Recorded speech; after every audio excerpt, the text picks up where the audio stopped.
After a day off, the squad was back at it at the Kia training grounds ahead of Saturday's MLS Cup final.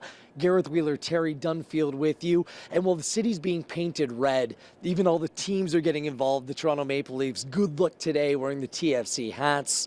TFC spent the weekend recouping, regenerating after a very difficult couple weeks, Terry. But today was all about getting back to business. It's all about focusing in on the task at hand, and that means the focus, all eyes are on the Seattle Sounders. Yeah, I think you need to find the right balance, and a lot of it will be on what Toronto FC do. But now you tactically start to dive into how you can break down the Seattle Sounders, certain areas of the pitch that you want to isolate, certain battles and matchups that you want, and there'll be a little bit of time in the video room, and then what they'll do is they'll go out on the pitch and try to work on a couple of things. So you've highlighted a couple things that you want to focus in on, which you believe are critical ahead of the MLS Cup final. The first and foremost point, Terry, is set pieces. Obviously was a huge factor in the second leg of the Eastern Conference Championship, with Toronto FC scoring 3 goals from corner kicks. Now, it's not just the attacking side of things, but it's also defending set pieces as well. Yeah, big time. I think in big playoff games where there's so much on the line and games can be a little bit tight, set pieces become so important. Look at that knockout game against the Philadelphia Union to get into it. Jonathan Osorio's goal, that comes off a set piece. Toronto FC have 3 big targets that come up from the back. Zavaleta, Moore, Hagelin. In particular, Hagelin, he's an absolute beast. You've also got Josie Altidore up top. Michael Bradley, his delivery's been spectacular. Javinko's delivery's been good. So I think set pieces are very important for us, but also I think the Seattle Sounders, that's one department they're very good as well. Chad Marshall, he's a center half I played against tons. The ball's almost a magnet to his head. It's ridiculous how many balls, both defensively and offensively, come to him. And whether Zach Scott plays beside him or Torres, that's another big target. They've also, Greg spoke about Morris being a target and how he can get across players. They've also got Valdez. He's a very experienced striker, and he's clever in the box. And Ladero's left foot delivery is one of the best in the league. Good news for Toronto FC. They've been very good at defending set pieces all season long. Here's the head coach, Greg Vanny, on that area of the game.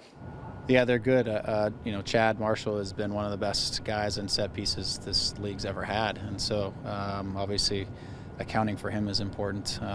Whoever they choose, Roman Torres or whoever they choose as the other center back, is also somebody who can get on the end of things. And they have, I think, some hard runners in the box between Valdez and Jordan Morris. These are guys who work hard and run and are really committed to getting on the end of things. So, and from what I've seen with Lodiero, his service is second to none. And so you've got to be very organized. We've got to be responsible. We've got to make sure we attack the ball and get our clearances right. And then second phase stuff always is important.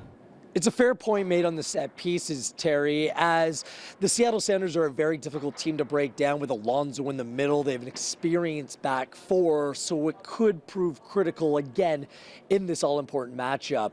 Also, we want to talk about the play of the wide players.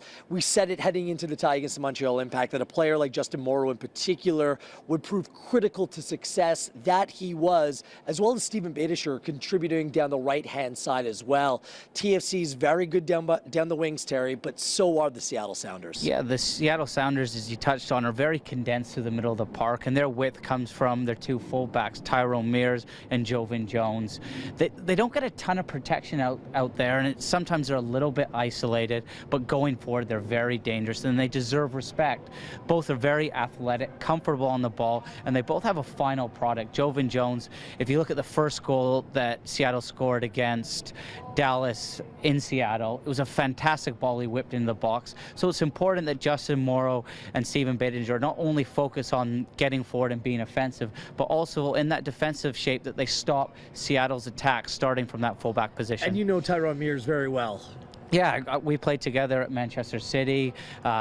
He played a few first-team games there, played in the Premiership for Bolton, played for Derby. Very experienced fullback. He's got a ton of quality, and if you give him time, he'll whip great balls in from deep. He doesn't need to get to the byline to get balls into the box. He just needs half a yard of space to whip balls in. I naturally like the width provided by Toronto FC's 3-5-2, and oftentimes in a 4-2-3-1, it's very defensive-minded, Terry, and I think you're right in saying that they rely upon those fullbacks to provide the width, but if they get tucked in, if TFC hems them in, it's going to be a difficult time for Seattle to go forward maintaining possession possession of the ball. Good point, and this is where this change in formation suits us down to the ground. When we used to play with the diamond, at times fullbacks were allowed to get out you were a little bit too narrow. easily, and Yeah. it was difficult for the midfielder to get out to fullbacks. In this system, though, Justin Morrow and Beitajor can get right up in their faces, and we could keep Seattle Sounders pinned in. Those are going to be critical areas of the field, not only for the aforementioned players, but also in creating space for others out there come Saturday night.